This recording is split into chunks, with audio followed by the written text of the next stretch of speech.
Les bonbons font partie de ces petits plaisirs que les Français s'offrent de plus en plus souvent.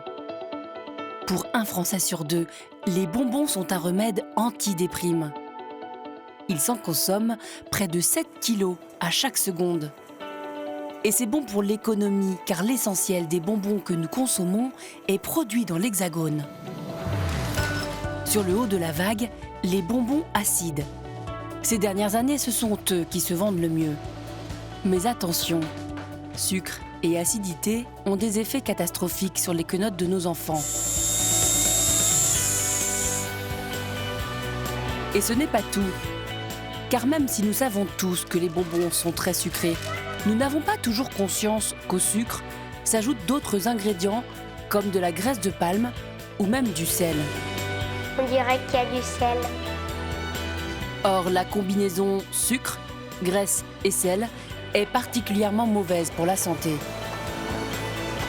Pire, les fabricants de bonbons omettent souvent de mentionner l'usage d'un produit qui fait polémique, les nanoparticules. Un additif pourtant décrié par les scientifiques. Mais comment se passer des bonbons, ces incontournables complices des moments de fête? Récemment, ils sont même devenus un véritable phénomène de mode. Aromatisés au vomi ou à l'œuf pourri, certains ont choisi de miser sur cette tendance. Et les enfants se les arrachent. Alors, bonbons industriels ou confiseries traditionnelles, que contiennent-ils vraiment? Lesquels choisir? Les bonbons sont-ils des douceurs toxiques?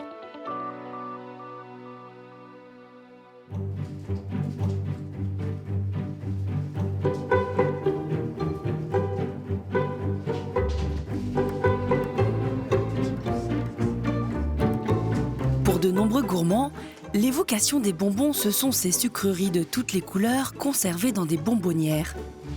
C'est l'univers qu'a voulu recréer Georges Marquez dans sa boutique située à Paris. Pour moi, c'est Noël tous les jours. Ah, c'est magnifique ça. Ça, ce sont des poires confites. Il a ouvert sa boutique il y a 5 ans et l'a décorée en puisant dans ses anciens trésors d'école. Il y vend exclusivement des confiseries traditionnelles. Un hommage à son enfance. Ah, c'est exquis. Cette boutique, elle est née d'une promesse que j'ai faite à ma maman à l'âge de 8 ans. Je viens d'une famille ouvrière et dans les années 70, quand j'ai eu 8 ans, mon oncle m'a offert une pièce de 5 francs. Eh bien, j'ai couru à la boulangerie et c'était les premiers bonbons vendus en barquette, les bonbons à 1 centime. Et je rentre à la maison avec un sac de 500 bonbons à 1 centime. J'ai regardé maman et j'ai dit, tu sais maman, moi je m'en fous parce que quand je serai grand, eh ben, j'aurai une boutique avec les meilleurs bonbons du monde. Bonjour madame. Bonjour monsieur. Alors, expliquez-moi tout ce que vous désirez. Alors attendez, parce que vous avez beaucoup plus que ce que je voulais. Vous avez beaucoup ici plus. vous avez près de 300 bonbons régionaux en provenance directe de chaque maison qui les fabrique. J'en voudrais 3 de chaque, c'est possible? Bien sûr. La Cassis de Dijon. Alors, ça c'est une pâte de fruits qui est au cassis et elle est perlée de crème de cassis. Oh là là. C'est la Madeleine de Proust parce que c'est un rappel de tout ce que j'avais mangé avec mes cousins-cousines autrefois, quoi. Et les coucougnettes du ver galant. Le ver galant, roi de France, Henri IV, a eu 24 bâtards avec ses 54 maîtresses. Donc, Monsieur Millot a eu l'idée de faire honneur à ses coucougnettes fructueuses. Ici, chaque bonbon a une histoire. Et ça tombe bien. Institutrice à la retraite, cette cliente est venue spécialement dans la confiserie de Georges pour offrir à ses petits-enfants un tour de France des bonbons. Ça leur fait des leçons de géographie, des leçons d'histoire, en s'amusant et en dégustant. Ce patrimoine, Georges veille à ce qu'il se perpétue. Il est l'un des rares confiseurs à vendre ce qui serait la plus vieille recette de bonbons française, la grisette de Montpellier. À base de réglisse et de miel, elle daterait du XIIe siècle. C'était un adoucisseur de la gorge, un médicament contre les ulcères et un digestif. On l'a sans doute oublié, mais pendant plusieurs siècles, le sucre était une denrée rare. Un produit de luxe réservé aux apothicaires qui s'en servaient dans leur préparation médicale. Au XVIe et au XVIIe siècle, après la découverte de l'Amérique, la canne à sucre est introduite dans les colonies européennes, dont les Antilles. Pour le travail dans les champs de canne, on a recours à des esclaves. Au XVIIIe siècle, le sucre n'est plus seulement un médicament ou un ingrédient de luxe, il est de plus en plus utilisé dans la cuisine. À cette époque-là, on ne connaît pas encore le sucre de betterave. En 1812, Benjamin de Lesser, un banquier et industriel français, fabrique les premiers pains de sucre de betterave. Le sucre devient une denrée beaucoup moins chère. Et dans chaque région de France, apparaissent alors des confiseries. Mais pour autant, les bonbons traditionnels ne sont pas ceux que les Français consomment le plus.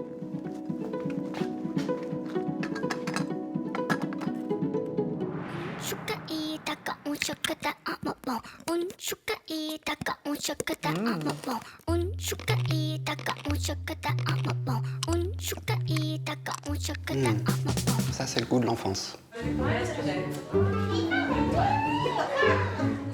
Cet après-midi-là, un groupe d'amis s'est réuni pour célébrer l'arrivée du dernier nouveau-né, la petite Lison. Et pour faire plaisir aux plus grands, un super goûter a été prévu, avec bien sûr des bonbons à foison. Non, c'est moi qui choisis cette balle. Sur la table, les enfants ont le choix. Ils peuvent prendre des bonbons traditionnels, aux fruits ou même véganes à la réglisse. Ou alors piocher dans les bonbons plus industriels que l'on achète au supermarché.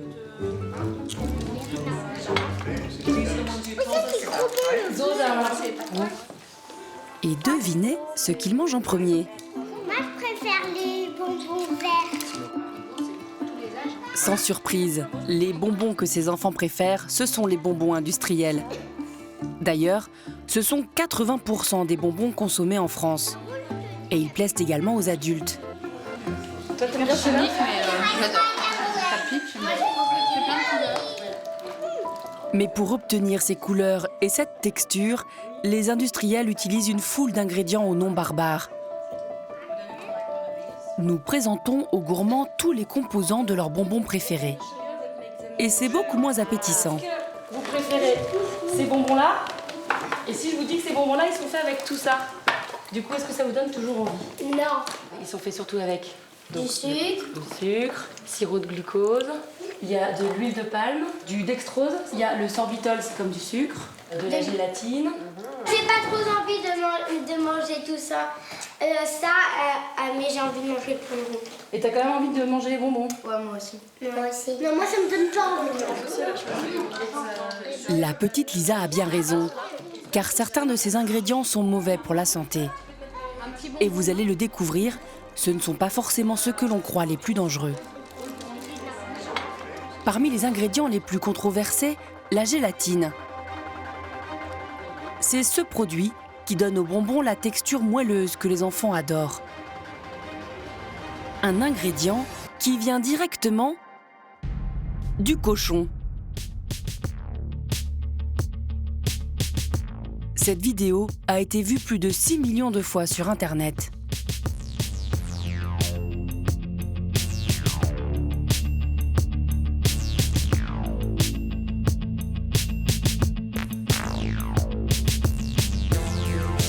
Elle est l'œuvre d'une militante végétarienne belge. Elle y démontre que la gélatine contenue dans les bonbons gélifiés est d'origine animale.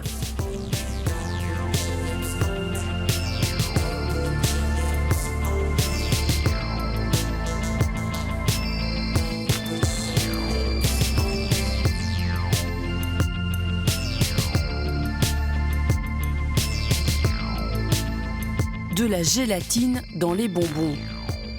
Quelles conséquences pour notre santé ?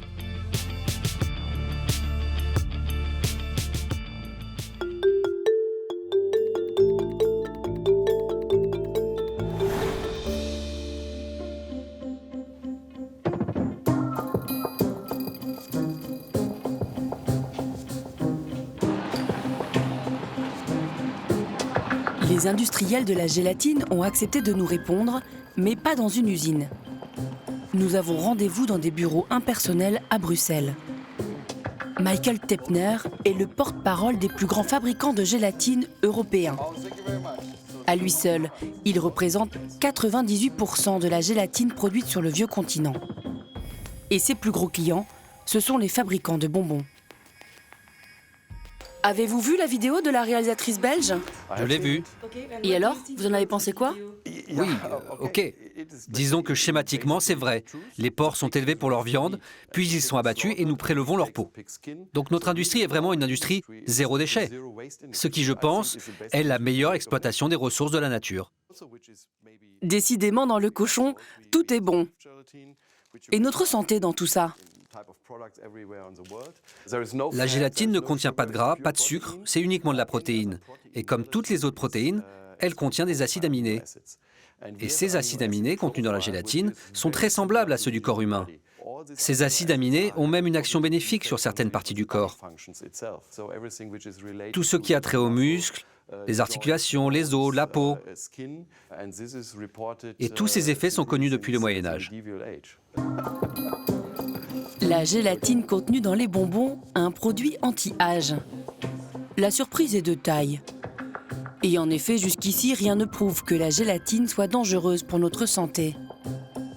En revanche, ceux qui ne veulent pas consommer de produits d'origine animale doivent éviter tous les bonbons où le mot gélatine figure dans la liste des ingrédients. Bref, vous voilà peut-être un peu rassurés. C'est trop bon. Mais regardez la suite avant de laisser vos enfants finir le paquet de bonbons. Car d'autres composants s'avèrent nocifs.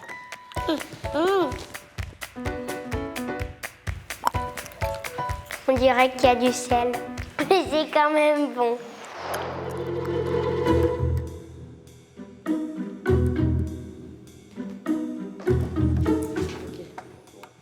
Pierre Nice est endocrinologue nutritionniste. Il soigne des patients dont les maladies peuvent être liées à une alimentation déséquilibrée. Nous lui avons apporté des bonbons, mais sous leur forme décomposée.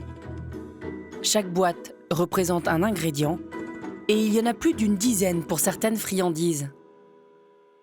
C'est très gentil, merci. Merci beaucoup. Il n'y a pas les mêmes ingrédients. Sur le bureau, les plus grandes boîtes contiennent du sucre et du sirop de glucose. Les bonbons contiennent plus de 90% de ces deux composants. Rien d'étonnant donc. Mais c'est une petite boîte qui attire son attention. Elle contient de la graisse de palme. Vous allez d'un côté apporter des nutriments qui vont faire sécréter beaucoup d'insuline, et de l'autre, vous allez apporter des graisses qui vont de ce fait-là être stockées tout de suite. Donc là, le mélange est explosif. En plus, avec une qualité de graisse qui est dite saturée, plus vous allez consommer des graisses saturées, plus vous allez favoriser l'apparition des maladies cardiovasculaires. Comme ces bonbons s'adressent essentiellement à des enfants, vous allez très tôt commencer à favoriser les mécanismes de stockage et favoriser ce que l'on appelle l'athérome, donc globalement les artères qui vont avoir tendance à se boucher et commencer à se boucher relativement tôt. Dans la recette de ces autres bonbons, un composant inattendu, du sel. Là, on a, j'allais dire, le mélange presque le plus explosif, si je puis dire, où vous allez avoir d'un côté les glucides qui vont favoriser le stockage des graisses, plus le sel qui favorise tous les mécanismes de rétention hydrosodée, toutes les maladies cardiovasculaires. Je pense que quelque part, surtout consommé à l'excès, ça peut devenir relativement toxique. Pour autant, dans le cadre d'une alimentation équilibrée, Pierre Nice autorise 1 à 2 bonbons par jour. Mais lesquels choisir? Nous lui apportons les ingrédients d'un bonbon traditionnel dont la recette date de plus d'1 siècle. Bon, premier constat, il y a beaucoup moins de boîtes, qui permet de constater que l'on peut faire des bonbons agréables, avec moins de cochonneries peut-être. Mais peut-on se raisonner en orientant nos envies de bonbons vers les moins nocifs? Les chiffres disent tout le contraire. Les bonbons qui se vendent le plus en France sont loin d'être les meilleurs pour notre santé.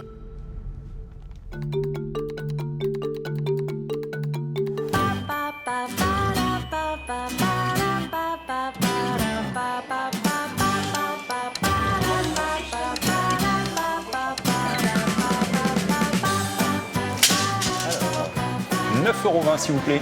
Et voilà. Bon après-midi. Dans ce magasin, Geoffroy Aubert propose plus de 300 sortes de bonbons en libre service. Toute la journée, des centaines de clients viennent céder à leurs péchés mignons. Et rares sont ceux qui cherchent à connaître la liste des ingrédients. Car traditionnels ou actuels, les bonbons ouvrent tous une porte précieuse, celle des souvenirs d'enfance. Les adultes, on a une grosse partie de clientèle adulte, eux, ça va être plutôt des bonbons qui ont une histoire. Ils vont se rappeler leur enfance, quand ils étaient enfants, qu'ils allaient à la boulangerie, la petite épicerie du coin, où ils achetaient leurs petits bonbons dans des petits sachets en papier. Donc tous ces bonbons comme les fraises Tagada, les bananes Haribo, les rouleaux en réglisse comme ça, les 40 sacs, vraiment les classiques, les dragibus, ça c'est un bonbon qui a une histoire, qui représente quelque chose pour nous. Mais dans cet univers coloré et enfantin, les marques de bonbons se livrent une guerre sans merci. Sur 10 nouveautés lancées chaque mois, seule une restera plus de 6 mois en rayon. Alors, il faut trouver la friandise qui va rendre accro petits et grands.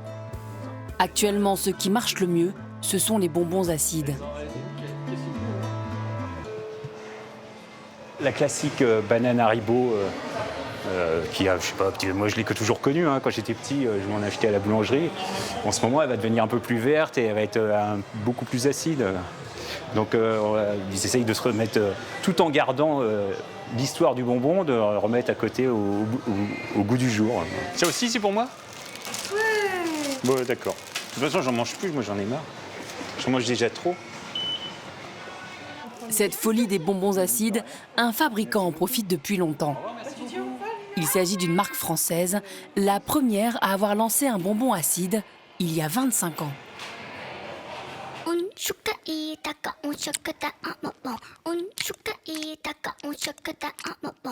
C'est trop bon. Ah, c'est super acide.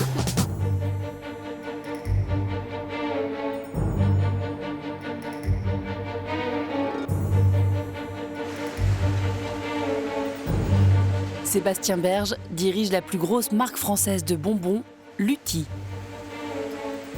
La plus grande fierté de ce patron, faire perdurer une fabrication 100% hexagonale. Chaque jour, 15 millions de bonbons sortent de cette usine de la taille de 40 terrains de foot, situés à Bondu, dans le nord de la France.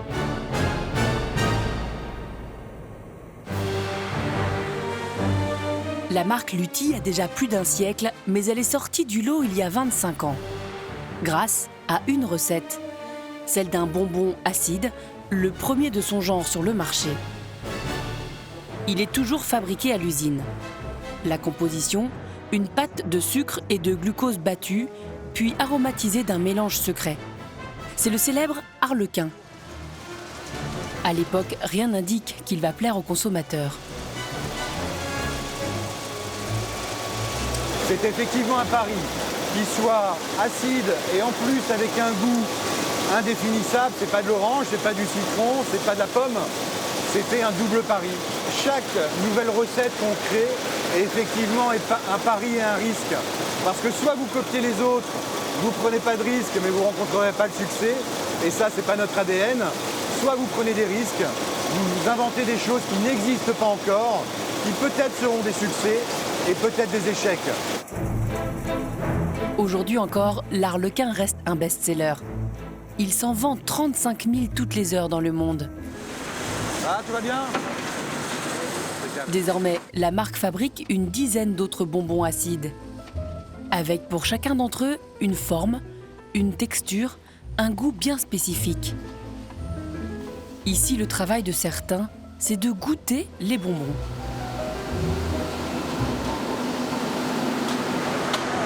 Le goût y est. nos confiseurs, effectivement, contrôlent les goûts de manière régulière et plusieurs fois par heure et ont en mémoire les goûts de nos différents produits. Et quand on lance un nouveau produit avec un nouveau goût, on les entraîne effectivement à le reconnaître avec des minimums et des maximums. D'accord. Et là, en l'occurrence, sur celui-là, c'est quoi le but à atteindre? Alors là, le but à atteindre, c'est d'avoir un effet bubblegum tutti frutti qui soit acide. Après moulage et séchage, les bonbons sont prêts pour une petite douche d'acide. Dans cette turbine, ils sont recouverts d'un mélange d'acide en poudre. Un mélange qui ne doit rien au hasard. L'acide citrique, c'est l'acide du citron, d'accord, qui va donner de l'acidité dans la longueur. L'acide malique, c'est l'acide de la pomme, qui lui va donner une forte acidité en attaque de bouche. On est capable effectivement de mettre une très grosse quantité d'acide dont la composition et les mélanges sont secrets autour de nos bonbons pour donner effectivement une sensation non pas extrême, mais une sensation intense associée au goût et à la texture de nos bonbons pour nos consommateurs. Cette poudre blanche à la surface des bonbons, c'est ce qui leur confère leur acidité. Et selon Sébastien Berge, il n'y a pas de quoi en avoir peur. C'est de l'acide de citron et de pomme, désolé, c'est pas dangereux. Pas dangereux peut-être, mais attention. La consommation répétée de bonbons acides a tout de même des conséquences, et notamment sur les dents. Car ces délices sucrés et acides sont de véritables bombes à caries.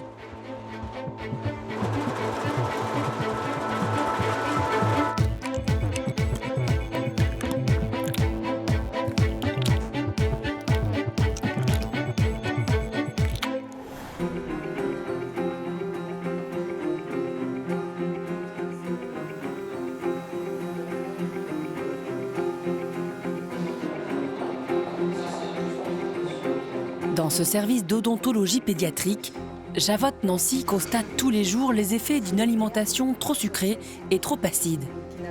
À qui? Bonjour madame. Bonjour mademoiselle. Oh, que tu as un joli sweat. La plupart de ces petits patients n'ont même pas 10 ans. Pourtant, ils ont déjà de nombreuses caries. Oh là là, mais ce sont des grottes à microbes, ça. Alors que se passe-t-il lorsque nous mangeons un bonbon acide? Je vous ai apporté ici des résultats d'analyse. Voilà. Donc, Pour connaître le degré d'acidité de ces bonbons, nous avons fait analyser leur pH. Le pH est une mesure qui permet de quantifier le degré d'acidité. Plus le pH est bas, plus c'est acide. Nous avons fait analyser le pH de 6 sortes de bonbons différents. Des bonbons gélifiés classiques, des bonbons portant la mention super acide sur le paquet et les célèbres pastilles Vichy, constituées de sucre et de sels minéraux. Résultat, les pastilles Vichy ont un pH supérieur à 9. Les super acides ont des taux de pH compris entre 3 et 3,2. Mais surprise, les bonbons gélifiés classiques sont aussi très acides avec un pH de 3,4. Or, selon la dentiste, en dessous d'un pH de 5,5, nos dents sont en danger. L'émail, c'est un tissu qui est extrêmement minéralisé, c'est le plus minéralisé de l'organisme. C'est un cristal, et lorsqu'on lui met de l'acide dessus, comme tous les cristaux, comme tous les minéraux, il se disloque, et donc ça fait des cavités, ce qu'on appelle des caries. Donc du coup, si vous deviez choisir parmi un de ces bonbons-là, lequel celui qui est à 9. Celui qui a pH 9. Les autres, c'est impossible. Ils sont de toute façon en dessous du pH à partir duquel l'émail se déminéralise. Donc, c'est pas envisageable. Bonjour. Bonjour. Je vous interromps, pardon. C'est pas grave. Ça va? Ça va. Il y a plein de petites caries et plein de dents soignées. Là, on voit des petites cavités. Et là, ici, on voit bien les caries aussi. Voilà. De 2 ans à 4 ans, ce petit garçon mangeait régulièrement des bonbons et buvait des sodas dont le pH est également très acide. Résultat, à 5 ans, il a déjà une dizaine de caries. Voilà. Mais l'acidité n'est pas la seule responsable. Il y a un facteur aggravant, le sucre. Bonjour, je suis le docteur Nancy. Pourquoi les aliments acides et sucrés sont-ils les plus dangereux pour nos dents? Dans notre bouche se trouvent notamment des bactéries responsables des caries. Ces bactéries aiment évoluer dans un milieu acide et apprécient donc les aliments présentant une grande acidité. Ces mêmes bactéries se nourrissent de sucre pour proliférer. Et le pire, c'est qu'en ingérant ce sucre, les bactéries rejettent alors de l'acidité. Donc, si on mange un bonbon à la fois sucré et acide, les bactéries ont le meilleur environnement pour se multiplier, prospérer et créer de multiples caries. Il y a une profusion d'aliments sucrés, trop acides, trop sucrés, voilà, et puis à volonté, à hauteur des enfants dans les supermarchés, voilà. Vu le nombre de caries, et son frère aussi, donc on fait très attention, coca, jus de fruits, bonbons, tout ça on a sorti de la cuisine. Merci beaucoup. Je vous en prie, merci. Au revoir madame. Serre, voilà. Là. Ce dernier petit garçon est venu en urgence aujourd'hui, car il a une rage de dents. L'état de sa bouche est catastrophique. Toutes ses dents de lait sont cariées. Ce qui inquiète Javotte Nancy, c'est que désormais les patients de ce type arrivent quotidiennement dans son service. Il y en a de plus en plus. Et pour ma part, ça fait 35 ans que j'ai terminé mes études. Quand j'ai fait mes études, je ne voyais pas du tout. Un enfant qui avait beaucoup de caries, c'était un enfant qui avait 4 caries, effectivement. Là, on en est à 14 caries. Je pense qu'il devait y avoir la même chose sur les incisives centrales. Donc on a dû arriver à 16 quand même. On a 16 sur 20, c'est pas mal. Donc voilà. Et c'est un enfant qui a... Tu as quel âge, ma puce? 7. Voilà, il a 7 ans. C'est une pathologie infectieuse de l'enfance. Ça veut dire que nous, les adultes, on peut un peu se lâcher sur les bonbons alors? On peut se lâcher sur les bonbons. Voilà. L'inconvénient, c'est qu'on vieillit, voilà, mais on peut manger des bonbons. Voilà, c'est la fête. Voilà. Ça, c'est vrai. Voilà. Chaque situation a ses avantages et ses inconvénients. Tu comprendras ça. Voilà.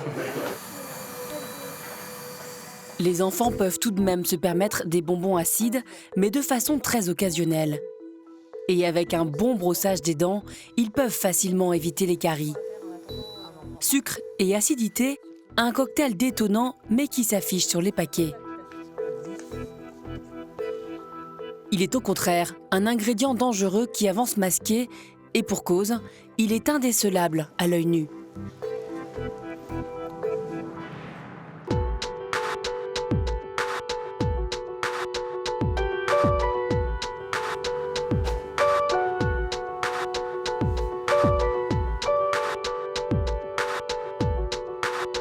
Ausculter les listes d'ingrédients, c'est le métier de Magali Ringot.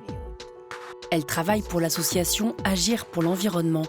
Et en ce moment, son plus grand ennemi se nomme E171. Il s'agit du dioxyde de titane, un additif utilisé comme colorant ou pour son effet paillette.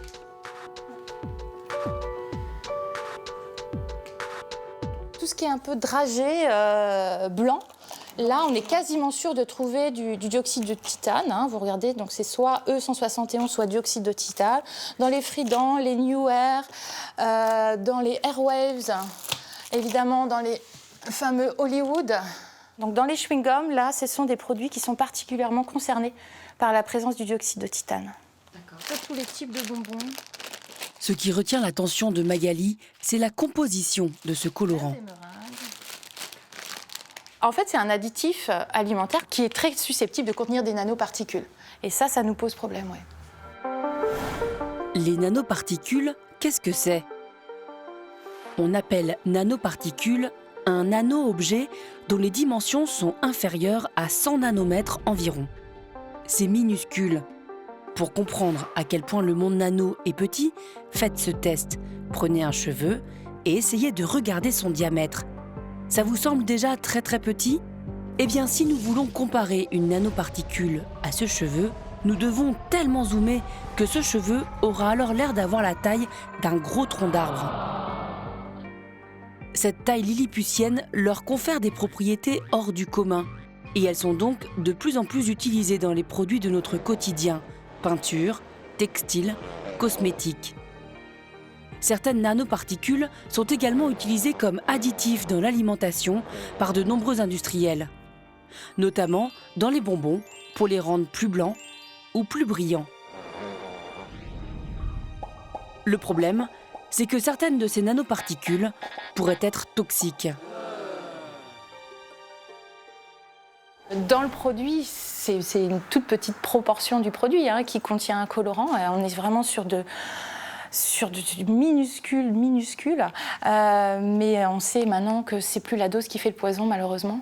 On peut avoir des très faibles doses qui ont un impact très fort.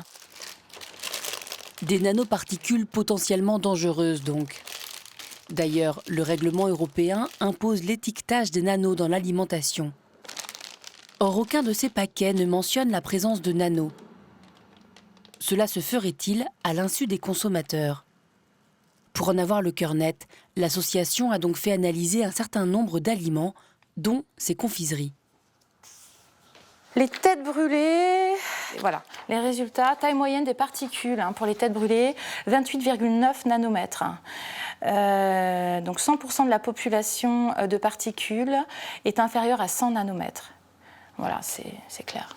La moindre des choses, c'est que le consommateur soit informé de la présence de nanoparticules dans le produit qu'il souhaite acheter. D'autres analyses ont détecté des nanos dans différentes confiseries très connues du grand public. En mangeant des bonbons, nous ingérons peut-être des nanoparticules sans le savoir. Quelles sont les conséquences pour notre santé? À ce sujet, des scientifiques de l'INRA ont publié en janvier 2017 des résultats alarmants. Pendant 100 jours, ils ont fait ingérer du dioxyde de titane à des rats. Résultat, les nanoparticules contenues dans cet additif provoquent des troubles immunitaires et des lésions précancéreuses chez les rongeurs. Et chez l'humain, il pourrait y avoir les mêmes effets. Certains scientifiques réclament même leur interdiction totale dans l'alimentation.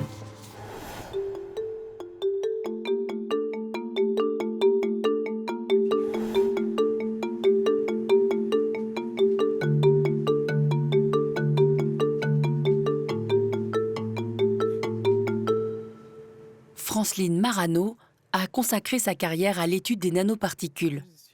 Elle fait partie des scientifiques françaises les plus consultées dans le monde sur ce sujet. Et elle s'alarme de l'utilisation des nanoparticules dans notre alimentation. Vu comme ça a l'air assez inoffensif en fait. C'est vrai, oui, on a l'impression que c'est presque du sucre. C'est vraiment assez inquiétant parce qu'il a été montré aux États-Unis que dans une journée, un petit Américain peut en consommer de 1 à 3 mg par kilo donc, et par jour. Et c'est beaucoup. Les petits Français, on ne sait pas, mais ils en consomment aussi sûrement une quantité non négligeable. Ce qu'on sait, c'est que ces nanoparticules peuvent franchir cette barrière intestinale. Ça n'est pas soluble, donc ça peut très bien rester dans l'organisme. Et le problème, c'est qu'une fois dans le corps, ces nanoparticules peuvent même pénétrer à l'intérieur des cellules humaines. C'est ce que constate Franceline Marano tous les jours dans son microscope. Vous voyez qu'à l'intérieur de ces cellules en culture, on a des espèces de boules noires. En fait, ce sont des vésicules cellulaires qui contiennent des nanoparticules en quantité importante, des nanoparticules de dioxyde de titane qui sont rentrées dans la cellule. Et là, elles peuvent y rester longtemps. Et elles provoquent une réaction de la cellule qui peut, à la longue, être à l'origine de pathologies. Dans le futur, est-ce qu'il n'y aura pas des pathologies qui seront associées à cette ingestion régulière en petite quantité de ces particules? Voilà toute l'inquiétude que nous avons, nous les scientifiques, face à cette problématique.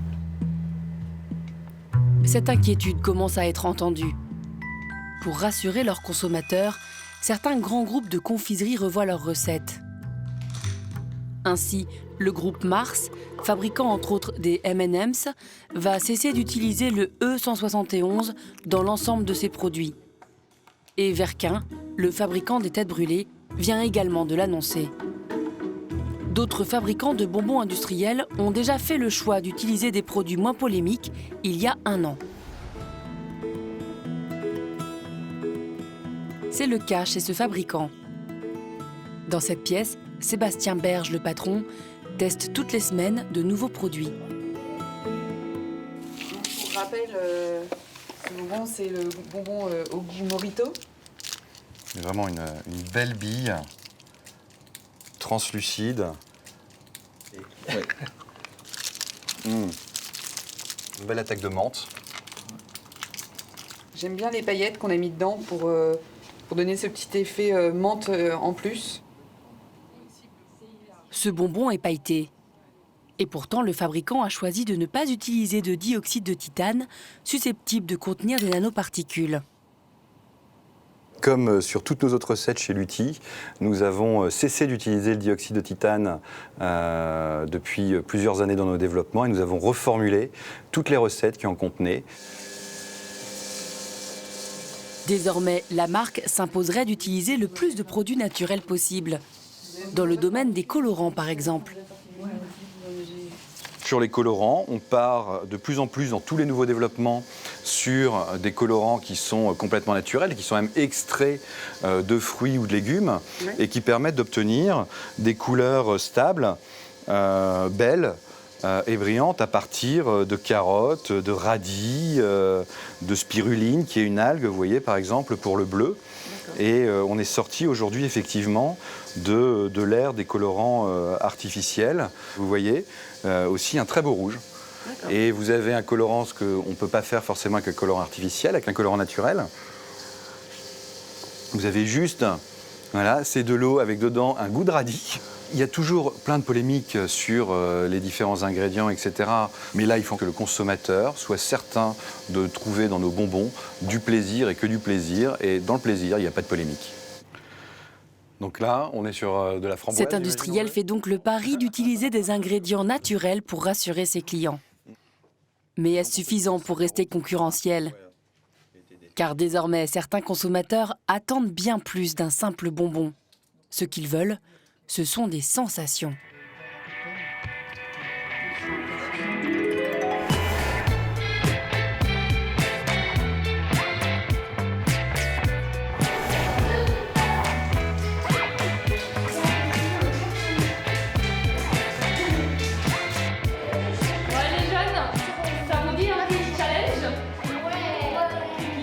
Ces enfants se sont réunis cet après-midi pour jouer autour de cette grosse boîte.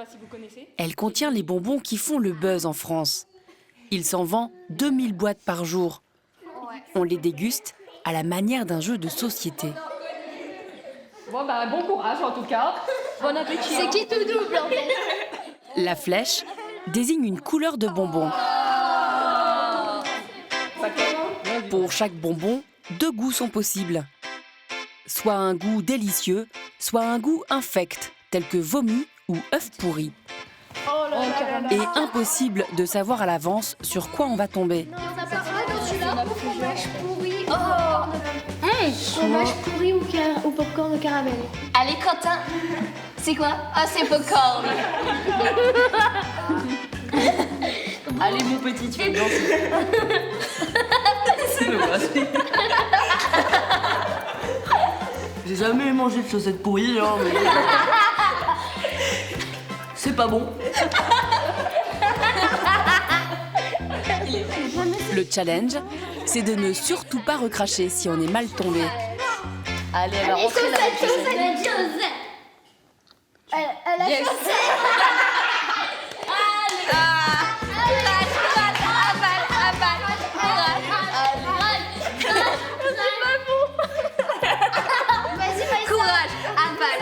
Après, non mais le pire c'est après t'auras un goût, tu vois, ce goût-là tu l'auras pendant 20 minutes. C'est bon.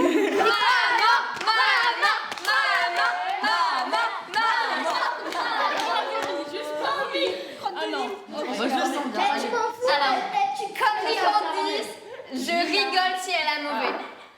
Delphine, la maman, vient de tomber sur fromage pourri. N'empêche celui qui est comme un bon minster, bien dégoûtant. Et si les enfants sont prêts à goûter tous les bonbons de la boîte, c'est que c'est devenu un phénomène de mode. Un succès qui repose sur des goûts écœurants, il fallait être gonflé pour y croire. Et pourtant, c'est le pari fou de l'homme qui a importé ces bonbons-là en France.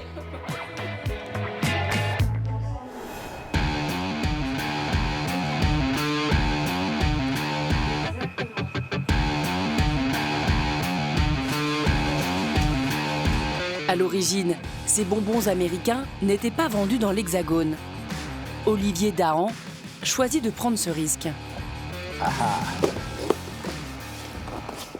On va dire c'est le miracle 2016. On a commencé à le vendre sur Internet au départ parce que je me suis même pas posé la question de me dire je vais le vendre en grande distribution ou sur le marché. Donc on l'a vendu sur Internet. Premier mois, on en vendait 500, 600 boîtes, ce qui était déjà pour moi énorme. Deuxième mois, 1200. Troisième mois, je sais pas, 4000, un truc comme ça, un truc qui commençait à être fou. Donc là, nous, on a pris un risque énorme. C'est que moi, il fallait que je m'engage sur quelque chose comme 50 000 paquets ou 60 000 paquets, mais ce qui fait beaucoup d'argent, sans avoir de distribution. Maintenant, c'est ce que je vends par mois minimum. Son métier, importer en France des aliments qui se vendent très bien dans d'autres pays. Sur cette étagère, il stocke les produits que nous retrouverons peut-être prochainement dans nos supermarchés.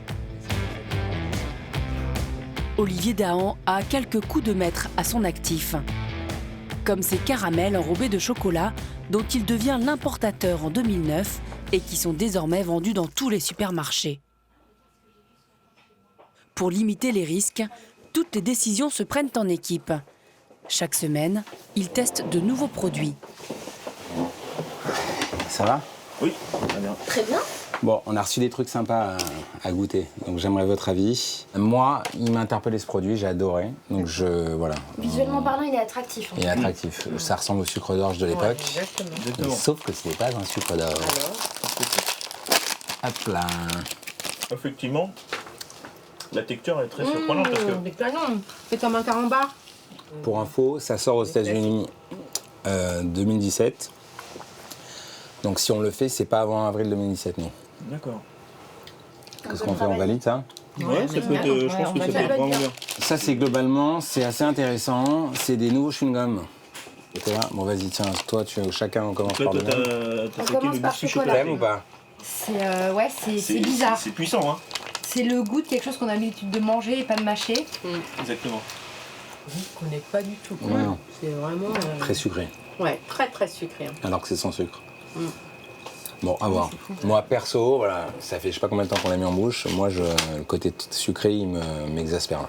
Ouais. Crachoir, il est où? Crachoir. Crachoir. On a à peu près toutes les semaines des nouveaux produits. Il y en a 1 sur 5 ou sur 10 qui est retenu.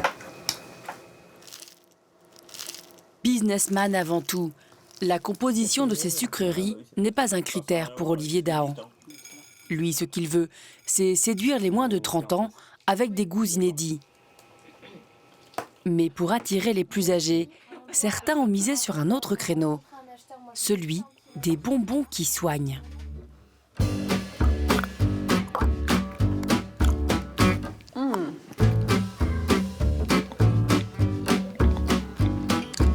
Pas mal.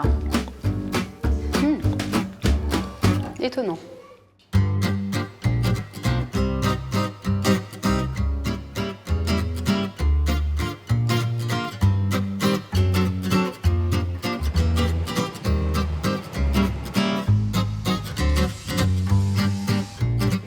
Magali Osier représente la 3e génération à la tête de la plus ancienne confiserie de Montpellier.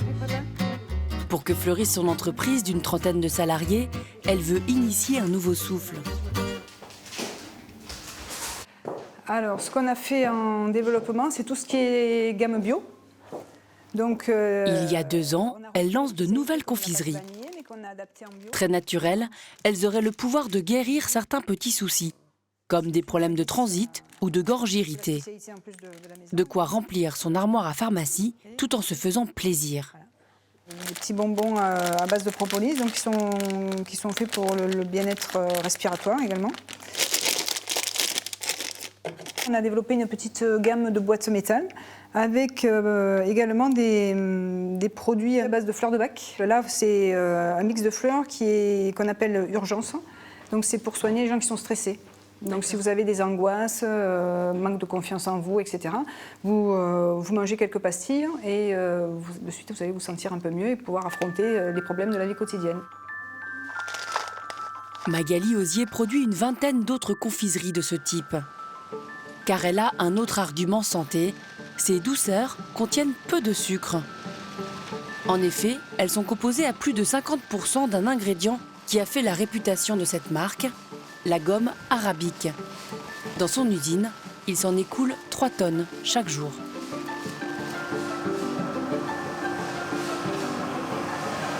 Vous voyez ici la gomme arabique donc, qui est concassée. En fait, c'est un produit végétal. C'est issu de l'acacia sénégal qui pousse spontanément au Soudan.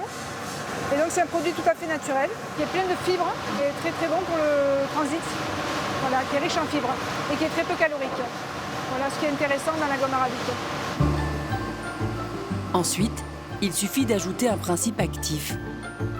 Dans cette recette, mettre de la propolis et de l'eucalyptus pour lutter contre les maux de gorge.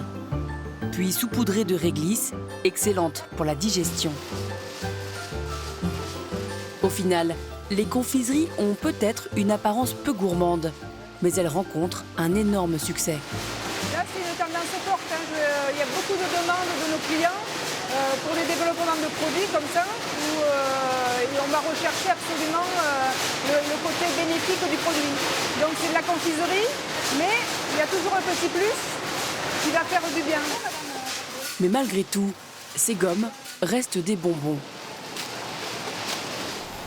Donc ces bonbons, vu qu'ils sont bons pour la santé, je peux en manger autant que je veux? Ah, ce serait trop facile. C'est vrai que ce sont des bonbons qui effectivement ont probablement moins d'effets délétères que les bonbons industriels classiques, mais il n'en reste pas moins que vous allez avoir un apport en sucre, plus ou moins important bien entendu selon les bonbons considérés, que vous allez avoir un apport en sel, et donc vous allez effectivement, par cet apport en sucre par exemple, modifier le pH, acidifier l'organisme, ce qui n'est pas une bonne chose. Et par rapport aux apports en sel, là aussi, si vous en mangez beaucoup, avoir un apport qui sera beaucoup trop important. Est-ce qu'on peut autoriser de 1 à 10, ce qui effectivement est préconisé par ces bonbons-là? La marge me semble un peu grande. Moi, je dirais que jusqu'à 2-3 bonbons par jour, pourquoi pas, mais restons-en là. Finalement, quelle que soit leur composition, les bonbons resteront toujours ce petit morceau d'enfance. Et chez certains, ils suscitent même des vocations. C'est bon.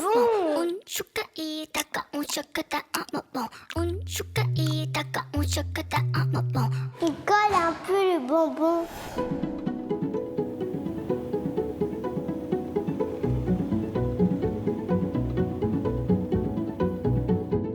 Une coque en sucre qui renferme un fourrage au coulis de fruits, c'est la recette de ce bonbon traditionnel unique. Il s'appelle la rigolette nantaise. Et c'est Stéphane Le Guiriec qui en est l'heureux propriétaire depuis 6 ans. Il vend ses confiseries dans sa boutique située au cœur du quartier historique de Nantes. Ça c'est... Allez, on va mettre les sachets. Bonjour madame. Votre petite rigolette habituelle. Merci beaucoup. Framboise. Donc dites-moi tout alors. 2 petits sachets de rigolettes de fruits. 250 grammes. C'est quel cadeau? Et quand on vend des rigolettes, on doit le faire avec humour. Et oui, et puis n'oubliez pas citron, mandarine, framboise, cassis, ananas, 5 fruits et légumes par jour. Donc c'est bon pour votre santé. 250, 350, 500, 1 kg. 250 kilos, je fais aussi. Il n'y a pas de problème. Donc 16 € tout rond, s'il vous plaît. Tout rond? Oui, c'est la nouvelle monnaie, le tout rond. Et votre ticket pour déduire de vos impôts? Oui. Je m'amuse. Il faut s'amuser dans la vie.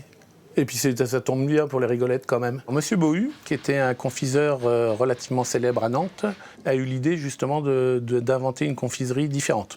Le terme rigolette, ça vient de son chat, parce qu'il avait appelé son chat Rigolette. Et le jour où il a inventé la rigolette, il a perdu son chat.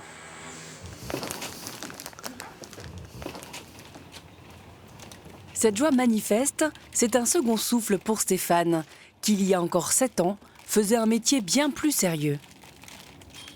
J'étais dans le notariat, donc rien à voir. Puis il y a la quarantaine, ça fait faire beaucoup de choses. Et donc, pourquoi pas choisir autre chose. C'était ou ma femme, ou continuer dans le notariat, ou changer de femme. J'ai préféré tant qu'à faire. Enfin, elle a préféré que je change carrément de profession. Et pourquoi pas la confiserie. Désormais, ces rigolettes se vendent même au Japon, où leur recette Made in France fait florès. Dans l'Hexagone, ces boutiques à l'ancienne se multiplient. Un bon moyen de transmettre aux plus jeunes le goût des petits bonheurs simples.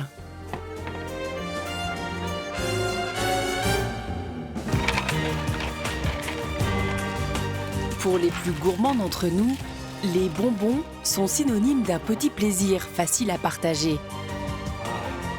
Aussi, nous devrions pouvoir piocher dans un paquet sans inquiétude. Alors, lorsque vous en achetez, privilégiez ceux qui contiennent le moins d'ingrédients possible, pas trop acides et avec des colorants naturels. Et dégustez!